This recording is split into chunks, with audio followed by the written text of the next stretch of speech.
ਜੀ ਦੋਸਤੋ ਖੁਰਾਕ ਅਸੀਂ ਤਿਆਰ ਕਰ ਲਈ ਹੈ। ਹੁਣ ਮਰਹਲਾ ਇਹਨੂੰ ਦੇਣ ਦਾ ਕਿ ਇਹਨੂੰ ਦੇਣਾ ਕਿਸ ਤਰੀਕੇ ਨਾਲ ਔਰ ਕੀ ਹਿਸਾਬ ਕਿਤਾਬ ਹੋਣਾ ਚਾਹੀਦਾ ਵਾ। ਜਨਾਬ ਜਿਸ ਤਰ੍ਹਾਂ ਅੱਜ ਕੱਲ੍ਹ ਦਾ ਮੌਸਮ ਹੈ ਔਰ ਸਰਦ ਹੈ, ਸਵੇਰ ਨੂੰ 8-9 ਵਜੇ ਪਰਿੰਦੇ ਅਮੂਮਨ ਛੱਡੇ ਜਾਂਦੇ ਨੇ।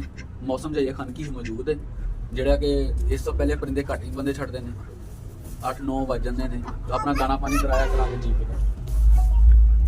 ਦਾਣਾ ਪਾਣੀ ਕਰਾਇਆ ਕਰਾ ਕੇ ਛੱਡ ਦਿੱਤੇ ਸਵੇਰ ਦੇ ਟਾਈਮ। ਠੀਕ ਹੈ ਜੀ। ਸ਼ਾਮ ਨੂੰ ਨਾਰਮਲ ਜਿਹੜਾ ਇਹਦੀ ਖੁਰਾਕ ਹੈ, ਜਿਹੜੀ ਸੈਕੰਡ ਟਾਈਮ ਤੁਸੀਂ ਦੇਣੀ ਹੈ, ਉਹਦੇ ਨਾਲ ਥੋੜਾ ਜਿਹਾ ਹੱਥ ਹੌਲਾ ਰੱਖੋ। ਕੋਸ਼ਿਸ਼ ਕਰੋ ਕਿ ਪਰਿੰਦਾ ਪੂਰੀ ਪੇਟ ਭਰ ਕੇ ਖੁਰਾਕ ਨਾ ਲਵੇ। ਉਹਦੇ ਲਈ ਤੁਹਾਨੂੰ ਆਪ ਹੀ ਥੋੜੀ ਜਿਹੀ ਸੈਟਿੰਗ ਕਰਨੀ ਪੈਣੀ ਹੈ। ਤੇ ਉਸ ਤੋਂ ਬਾਅਦ ਜਨਾਬ ਜਿਸ ਲਈ ਤੁਸੀਂ ਉਹਨੂੰ ਬੰਦ ਕਰਨਾ ਵਾ ਕੇਜ ਬੰਦ ਕਰਨ ਲੱਗਿਆ ਉਹਨੂੰ ਇਹ ਖੁਰਾਕ ਦੇਣੀ ਹੈ। ਦੇ ਕੇ ਥੋੜਾ ਜਿਹਾ ਤੋਂ ਪਾਣੀ ਪਿਲਾ ਦੇਣਾ, ਜਿੰਨਾ ਕੋ ਪੀ ਲਵੇ। ਪਾਣੀ ਪੀ ਲਵੇ, ਪਾਣੀ ਪੀ ਕੇ ਰਾਤ ਨੂੰ ਬੰਦ ਕਰ ਦੇਣਾ। ਸਵੇਰ ਤੱਕ ਐਨ ਕਲੀਅਰ ਹੋ ਜਾਏਗਾ। ਅਗਲੇ ਦਿਨ ਫਿਰ ਇਸੇ ਤਰ੍ਹਾਂ ਖੁਰਾਕ ਤਿਆਰ ਕਰੋ। 8-10 ਦਿਨ ਦੇ ਵਿੱਚ ਤੁਹਾਨੂੰ ਰਿਜ਼ਲਟ ਜਿਹੜਾ ਵਾ ਉਹ ਮਿਲ ਜਾਏਗਾ। ਅੱਛਾ ਦੋਸਤੋ, ਇਹਦੇ ਵਿੱਚ ਇੱਕ ਚੀਜ਼ ਹੋਰ ਹੈ ਕਿ ਮੈਂ ਗਿਰੀਆਂ ਜਿਹੜੀਆਂ 10 ਇਸਤੇਮਾਲ ਕੀਤੀਆਂ ਨੇ, ਗਿਰੀਆਂ ਚੈੱਕ ਕਰ ਲੈਣੇ ਬਦਾਮ ਕੌੜੀ ਗਿਰੀ ਦੀ ਪਾਣੀ ਸਹੀ ਹੋ ਗਿਆ। ਬਾਜ਼ਾਰ 'ਚੋਂ ਤੁਹਾਨੂੰ ਮਿੱਠੀਆਂ ਗਿਰੀਆਂ ਮਿਲ ਜਾਣਗੀਆਂ, ਕੌੜੀ ਗਿਰੀ ਕੱਢ ਦੇਣੀ ਹੈ, ਚੈੱਕ ਕਰ ਲੈਣੇ ਆ। ਮੈਂ ਚੈੱਕ ਕਰ ਲਏ ਸੀਗੇ, ਤਸੱਲੀ ਸੀਗੀ। ਕੌੜਿਆ ਬਦਾਮ ਦੀ ਗਿਰੀ ਨਹੀਂ ਪਾਣੀ ਸਹੀ ਹੋ ਗਿਆ। ਉਸ ਤੋਂ ਬਾਅਦ ਅੱਗੇ ਆ ਗਿਆ ਜੀ ਮਰਹਲਾ ਜਿਹੜਾ ਵਾ, ਤੁਸੀਂ ਬਦਾਮਾਂ ਦੀਆਂ ਗਿਰੀਆਂ 10 ਪਾਓ, 5 ਪਾਓ, 20 ਕਰ ਲਓ, 25 ਕਰ ਲਓ। ਉਹ ਤੁਸੀਂ ਆਪਣੀ ਕਪੈਸਿਟੀ ਦੇ ਹਿਸਾਬ ਨਾਲ ਜਿੰਨਾ ਕਿ ਤੁਸੀਂ ਅਫੋਰਡ ਕਰ ਸਕਦੇ ਜੇ, ਜਿਸ ਤਰ੍ਹਾਂ ਤਰਤੀਬ ਤੁਸੀਂ ਬਣਾ ਸਕਦੇ ਜੋ ਤੁਸੀਂ ਕਰ ਸਕਦੇ। ਉਹਦੇ 'ਚ ਕੋਈ ਹਰਜ ਨਹੀਂ। ਬਦਾਮ ਜਿੰਨੇ ਵਧਾ ਲਓ ਜਾਂ ਘਟਾ ਲਓ ਉਹ ਤੁਹਾਡੇ ਤੇ ਆ। ਉਸ ਤੋਂ ਬਾਅਦ ਅੱਗੇ ਆ ਗਿਆ ਜੀ ਪੈਰਾਂ ਤੋਂ ਕਮਜ਼ੋਰ।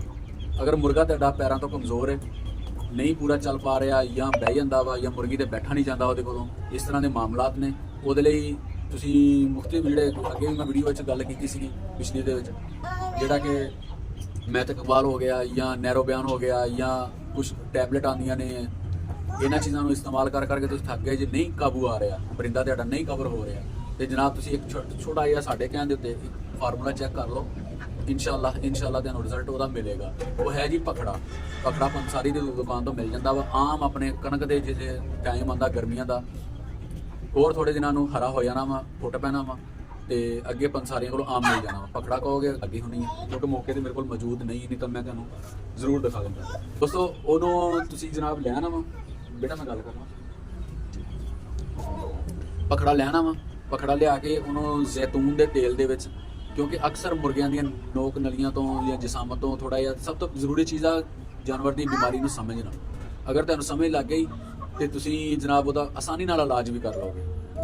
ਤੇ ਜੇ ਅਗਰ ਤੁਹਾਨੂੰ ਸਮਝ ਮੁਸ਼ਕਲ ਹੋਏਗੀ ਤੇ ਫਿਰ ਅਗਰ ਖੁਸ਼ਕੀ ਵੱਲ ਜਾ ਰਿਹਾ ਵਾ, ਨੋਕ ਨਲੀਆਂ ਖੁਸ਼ਕ ਨੇ, ਬਾਜ਼ ਨਸਲਾਂ ਵਿੱਚੋਂ ਬਹੁਤ ਜ਼ਿਆਦਾ ਖੁਸ਼ਕੀ ਵੱਲ ਚਲੇ ਜਾਂਦੀਆਂ ਨੇ ਤੇ ਖੂਨ ਗਾੜਾ ਹੋ ਜਾਂਦਾ, ਜੰਮਣਾ ਸ਼ੁਰੂ ਹੋ ਜਾਂਦਾ ਅੰਦਰ, ਜਿਹਦੀ ਵਜ੍ਹਾ ਤੋਂ ਇਹ ਪਰੇਸ਼ਾਨੀਆਂ ਪਰਿੰਦਿਆਂ 'ਚ ਆਉਣ ਲੱਗ ਜਾਂਦੀਆਂ ਨੇ। ਉਹਦੇ ਲਈ ਜ਼ਰੂਰੀ ਹੈਗਾ ਜਨਾਬ ਤੁਸੀਂ ਪਖੜਾ ਲਿਆ ਕੇ ਉਹਨੂੰ ਜ਼ੈਤੂਨ ਦੇ ਤੇਲ ਦੇ ਵਿੱਚ ਤਲ ਲਓ। ਸਹੀ ਹੈ ਜੀ। ਖੁਸ਼ਕ ਪਖੜਾ ਤੁਹਾਨੂੰ ਪੰਸਾਰੀ ਕੋਲੋਂ ਮਿਲ ਜਾਣਾ ਵਾ, 10-20 ਰੁਪਏ ਦਾ ਵੀ ਤੁਹਾਨੂੰ ਕਾਫੀ ਮਿਕਦਾਰ ਵਿੱਚ ਮਿਲ ਜਾਣਾ। ਜ਼ੈਤੂਨ ਦੇ ਤੇਲ 'ਚ ਮਲ ਉਹਨੂੰ ਪਕਾ ਲਓ। ਅਗਰ ਜ਼ੈਤੂਨ ਦਾ ਤੇਲ ਤੁਹਾਡੇ ਕੋਲ ਅਵੇਲੇਬਲ ਨਹੀਂ, ਤੁਹਾਨੂੰ ਉਹਦੇ 'ਚ ਪਰੇਸ਼ਾਨੀ ਹੋ ਰਹੀ ਹੈ, ਤੇ ਤੁਸੀਂ ਜਨਾਬ ਉਹਨੂੰ ਸਰੋਂ ਦੇ ਤੇਲ ਦੇ ਵਿੱਚ ਵੀ ਤਲਾਈ ਕਰ ਸਕਦੇ ਹੋ। ਨੈਚੁਰਲ ਕੁਦਰਤੀ ਆਇਲ ਦੇ ਵਿੱਚ ਹੀ ਉਹਦੀ ਤਲਾਈ ਕਰਨੀ ਹੈ। ਆਰਟੀਫਿਸ਼ੀਅਲ ਬਾਜ਼ਾਰੀ ਘਿਓ ਜਾਂ ਤੇਲ ਦਾ ਇਸਤੇਮਾਲ ਨਹੀਂ ਕਰਨਾ। ਅਗਰ ਤੁਹਾਡੇ ਕੋਲ ਦੇਸੀ ਘਿਓ ਮੌਜੂਦ ਆ, ਤੁਸੀਂ ਉਹਦੇ 'ਚ ਵੀ ਉਹਦੀ ਤਲਾਈ ਕਰ ਸਕਦੇ ਹੋ। ਤਲਾਈ ਕਰਨ ਤੋਂ ਬਾਅਦ ਜਨਾਬ ਉਹਨੂੰ ਪੀਸ ਲੈਣਾ ਅੱਛੇ ਤਰੀਕੇ ਨਾਲ, ਪੀਸ ਕੇ ਪਾਊਡਰ ਬਣਾ ਲੈਣਾ ਵਾ। ਪਾਊਡਰ ਬਣਾ ਕੇ ਤੁਸੀਂ ਉਹਨੂੰ ਇੱਕ ਆਂਡਾ ਲਵੋ। ਆਂਡੇ ਦੇ ਵਿੱਚ ਜਿਹੜਾ ਵਾ ਕੀ ਕਹਿੰਦੇ ਉਹਨੂੰ, ਛੋਟਾ ਚਮਚ ਡੇਲੀ ਦਾ ਇੱਕ ਛੋਟਾ ਚਮਚ ਆਂਡੇ ਦੇ ਵਿੱਚ ਮਿਕਸ ਕਰੋ। ਆਂਡਾ ਫਰਾਈ ਕਰ ਲਓ। ਆਂਡਾ ਫਿਰ ਫਰਾਈ ਜਿਹੜਾ ਵਾ ਬਾਜ਼ਾਰੀ ਤੇਲ ਦੇ ਵਿੱਚ ਨਹੀਂ ਕਰਨਾ। ਫਿਰ ਰਿਪੀਟ ਕਰ ਦਿੰਦਾ, ਬਾਜ਼ਾਰੀ ਤੇਲ ਦਾ ਇਸਤੇਮਾਲ ਜਾਂ ਘਿਓ ਦਾ ਇਸਤੇਮਾਲ ਨਹੀਂ ਕਰਨਾ। ਦੇਸੀ ਘੀ ਦਾ ਇਸਤੇਮਾਲ ਕਰ ਲਓ, ਸਰੋਂ ਦੇ ਤੇਲ ਦਾ ਇਸਤੇਮਾਲ ਕਰ ਲਓ। ਜ਼ੈਤੂਨ ਮਿਲ ਜੇ ਤੁਹਾਨੂੰ ਤੇ ਸਭ ਤੋਂ ਵਧੀਆ। ਜ਼ੈਤੂਨ ਦੇ ਤੇਲ ਦੇ ਵਿੱਚ ਉਹਨੂੰ ਮਿਕਸ ਕਰਕੇ ਆਪਣਾ ਇਸਤੇਮਾਲ ਕਰੋ।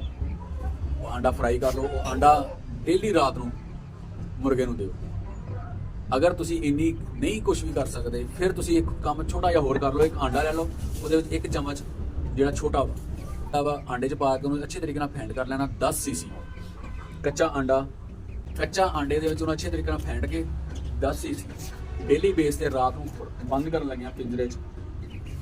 ਜਿਹੜੇ ਰਾਤ ਨੂੰ ਪਰਿੰਦੇ ਬੰਦ ਕਰਨੇ ਆ, ਉਸ 10 ਸੀਸੀ ਸਿਰਿੰਜ ਭਰ ਕੇ ਉਹਨੂੰ ਪਿਲਾ ਦੇਣਾ। ਉਹਦੇ ਵਿੱਚ ਉਹ ਮਿਕਸ ਕੀਤਾ ਹੋਣਾ ਵਾ, ਔਰ ਉਸ ਤੋਂ ਬਾਅਦ ਜਿਹੜਾ ਬਾਕੀ ਅੰਡਾ ਬਚ ਜਾਣਾ ਵਾ ਉਹਨੂੰ ਸੇਵ ਕਰ ਲੈਣਾ ਵਾ ਫ੍ਰਿਜ ਦੇ ਵਿੱਚ, ਜਾਂ ਜਿਸ ਤਰ੍ਹਾਂ ਵੀ ਤੁਸੀਂ ਕਰ ਸਕੋ। ਮੌਸਮ ਤੇ ਮੁਨਾਸਬ ਆ, ਫ੍ਰਿਜ 'ਚ ਰੱਖ ਲਓ, ਜ਼ਿਆਦਾ ਬਿਹਤਰ। ਅਗਲੇ ਦਿਨ ਜਿਸਲੇ ਦੁਬਾਰਾ ਦੇਣਾ ਵਾ, ਸਭ ਤੋਂ ਪਹਿਲੇ ਉਹਦੀ ਫ੍ਰਿਜ ਦੀ ਕੂਲਿੰਗ ਖਤਮ ਕਰਨੀ ਹੈ। ਕੂਲਿੰਗ ਖਤਮ ਕਰਕੇ ਫਿਰ ਉਸ ਤੋਂ ਬਾਅਦ ਦੋਸਤੋ ਉਹਨੂੰ ਦੇਣਾ ਵਾ। ਇਹ ਨਾ ਹੋਵੇ ਕਿ ਅਸੀਂ ਟ੍ਰੀਟਮੈਂਟ ਕਰਦਿਆਂ ਹੋਇਆਂ ਉਹਨੂੰ ਠੰਡਕ ਦੇ ਕੇ ਨਵਾਂ ਕੰਮ ਸ਼ੁਰੂ ਕਰ ਲਈਏ, ਕੋਈ ਨਜ਼ਲਾ ਜ਼ੁਕਾਮ ਵਾਲੇ ਪਾਸੇ ਨਾਲ ਲੈ ਜਾਈਏ। ਇਸ ਵਾਸਤੇ ਠੰਡਾ ਨਹੀਂ ਦੇਣਾ, ਉਹਦੀ ਠੰਡਕ ਪਹਿਲੇ ਖਤਮ ਕਰ ਲੈਣੀ, ਉਹਨੂੰ ਥੋੜੀ ਦੇਰ ਹਵਾ ਖੁੱਲੀ ਦੇ ਵਿੱਚ ਪਿਆ ਰਹਿਣ ਦੇਣਾ ਵਾ ਤੇ ਉਹ ਮੁਰਗੇ ਨੂੰ ਦੇ ਦੇਣਾ ਵਾ। ਅਗਰ ਤੁਸੀਂ ਫਰਾਈ ਵਾਲੇ ਪਾਸੇ ਜਾਂਦੇ ਜੇ ਸਭ ਤੋਂ ਵਧੀਆ। ਅਗਰ ਨਹੀਂ ਜ਼ਿਆਦਾ ਮਿਹਨਤ ਕਰ ਸਕਦੇ, ਤੁਹਾਡੇ ਕੋਲ ਟਾਈਮ ਨਹੀਂ ਹੈ, ਜੌਬ ਵਾਲੇ ਜੇ ਜਾਂ ਮਾਮਲਾ 100 ਬੰਦੇ ਦੇ ਹੁੰਦੇ ਨੇ, ਨਹੀਂ ਪ੍ਰੋਪਰ ਟਾਈਮ ਸਿਰ ਉੱਪਰ ਸਕਦਾ ਤੇ ਝਟਪਟ ਵਾਲਾ ਕੰਮ ਹੈ ਹੀ ਹੈ ਕਿ ਜਨਾਬ ਇਹ ਵਾਲਾ ਤੁਸੀਂ ਉਹ ਕਰੋ। ਉਸ ਤੋਂ ਬਾਅਦ ਜਨਾਬ ਜਿਹੜਾ ਮੁਰਗਾ ਮੁਰਗੀ ਕ੍ਰਾਸ ਨਹੀਂ ਕਰ ਰਿਹਾ, ਇਸ ਦੇ ਵਿੱਚ ਮੈਂ ਇੱਕ ਮਿੰਟ ਦਾ ਨਾਮ ਇੱਥੇ ਲਿਖ ਕੇ ਰੱਖਿਆ ਸੀਗਾ, ਉਹਦੇ ਲਈ ਇੰਜੈਕਸ਼ਨ ਹੈ। ਆਖਰੀ ਜਿਹੜੀ ਆਈਟਮ ਹੈ ਦੋਸਤੋ ਉਹ ਹੈਗੀ ਹੈ ਟੈਸਟੋਸਟੇਰੋਨ। ਜਿਹੜਾ ਮੁਰਗਾ ਮੁਰਗੀ ਨੂੰ ਕ੍ਰਾਸ ਨਹੀਂ ਕਰ ਰਿਹਾ, ਲੇਕਿਨ ਤੁਸੀਂ ਕੋਈ ਵੀ ਚੀਜ਼ ਇਸਤੇਮਾਲ ਨਹੀਂ ਕਰਨਾ ਚਾਹੁੰਦੇ, ਮਤਲਬ ਇਹ ਕਿ ਤੁਹਾਡੇ ਕੋਲ ਟਾਈਮ ਨਹੀਂ ਹੈ ਚੀਜ਼ਾਂ ਤਿਆਰ ਕਰਕੇ ਮੁਰਗੀਆਂ ਨੂੰ ਦੇਣ ਦਾ, ਤਿਆਰ ਕਰਨ ਦਾ, ਤੁਹਾਨੂੰ ਕੋਈ ਵੀ ਮੱਛੀ ਵਾਲਾ ਕੈਪਸੂਲ, ਕੋਈ ਹੋਰ ਚੀਜ਼ ਕੁਝ ਵੀ ਨਹੀਂ ਕਰਨ ਦੀ ਜ਼ਰੂਰਤ। ਮੁਰਗਾ ਹਰ ਲਿਹਾਜ਼ ਨਾਲ ਫਿੱਟ ਹੈ, ਕਰੀਜ਼ ਵੀ ਨਹੀਂ ਹੈਗਾ, ਉਮਰ ਵੀ ਪੂਰੀ ਹੈ, ਸਭ ਕੁਝ ਠੀਕ ਆ, ਲੇਕਿਨ ਮੁਰਗਾ ਮੁਰਗੀ ਕ੍ਰਾਸ ਨਹੀਂ ਕਰ ਰਿਹਾ, ਠੰਡਾ ਹੋਇਆ ਟੈਸਟੋਸਟੇਰੋਨ ਨਾਮ ਦਾ ਇੰਜੈਕਸ਼ਨ ਮਿਲਣਾ ਵਾ। ਉਹ ਲਿਆ ਕੇ ਸੀਨੇ ਦੇ ਗੋਸ਼ੇ 'ਚ ਮੁਰਗੇ ਦੇ ਲਗਾ ਲਓ ਔਰ ਇਨਸ਼ਾਅੱਲਾ ਤੁਹਾਨੂੰ 24 ਘੰਟਿਆਂ ਦੇ ਵਿੱਚ ਮੁਰਗਾ करता हुआ क्रॉस नजर आएगा, मस्ती से आ जाएगा। ठीक है दोस्तों, अगर वीडियो पसंद आई है तो लाइक और शेयर जरूर करना, चैनल को सब्सक्राइब करते जाना, अपना और अपने शौक का बहुत सारा ख्याल रखना। खालिद महमूद इजाजत दो, मिलते हैं किसी नई टॉपिक ते नई वीडियो दे विच। तब तक अल्लाह हाफिज़।